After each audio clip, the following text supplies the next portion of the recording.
Janice's heart pounded as she stepped into the chaotic pet market, bursting with wobbling cages and anxious animals in assault on all her senses. Living alone in Shanxi province and far from her New England home, she craved companionship. Raised amid rolling fields and friendly farm critters, Janice had always believed a pet could soothe her homesick soul. Yet, here surrounded by sickly dogs and harsh ventilation, she felt queasy.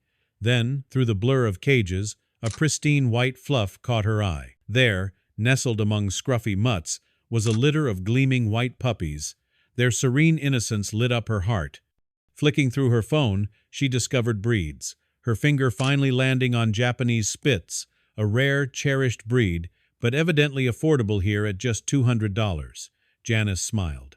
She felt savvy about to save a pup and get the bargain of her life. She handed the seller the money and scooped up that first pup with an excited whisper of its new name, Elsa. In the following weeks, their bond blossomed. Elsa bounded through their tiny apartment like a fluffball hurricane, energetic, adorable, endearing. But something about her behavior gnawed at Janice. Elsa never barked. She was unnaturally quiet, almost always silent. Worse, she refused treats, even her beloved chew bones. Janice chalked it up to post-market stress or possibly a throat infection from filthy conditions.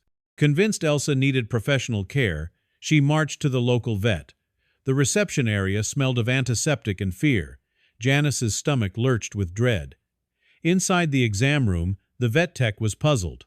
He furrowed his brow while handling Elsa, consulted quickly with the vet, their voices low and hurried in Chinese.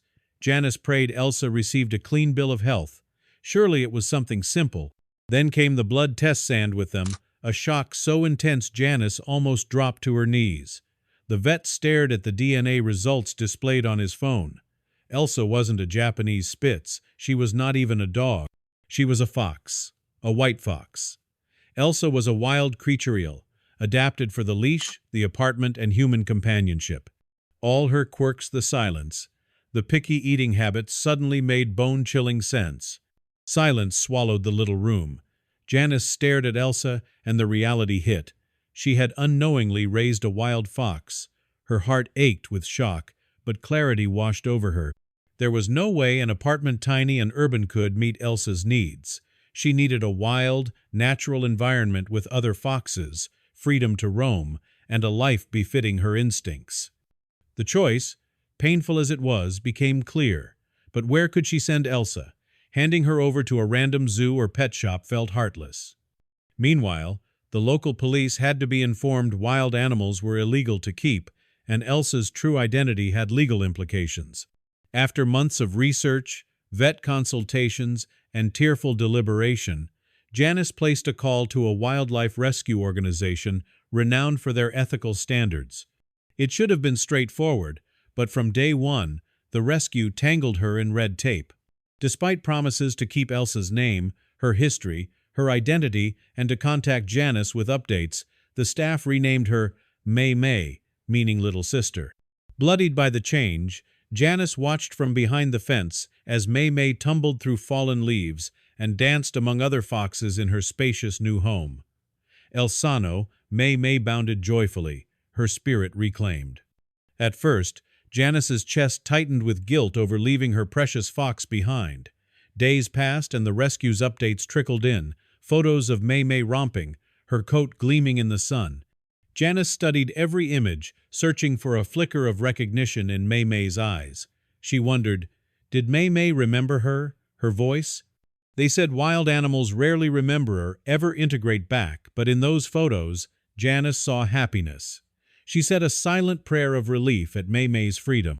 Night after night, Janice replayed the scene, that vet reveal, the sinking realization, the quiet surrender of her beloved pet.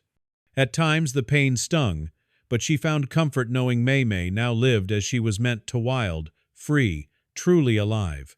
Though Elsa began by filling a void in Janice's life, turning her world upside down, the disguised surrender became an act of love. From that exotic pet market to overheard Chinese vet whispers, to the silent heartbreak through wired fences across a sanctuary, Janice's journey was wrenching. But it taught her the depth of empathy, the cost of ignorance, and the true meaning of freedom. She'd entered the market with a dream of rescuing a puppy, but left with something more profound, a lesson about wildness, responsibility, and the painful, beautiful price of doing what's right. And so, on quiet evenings in her apartment, Janice lights a candle and sends loving thoughts to May May, wherever she roams, now leaping wildly under moonbeams. Finally home.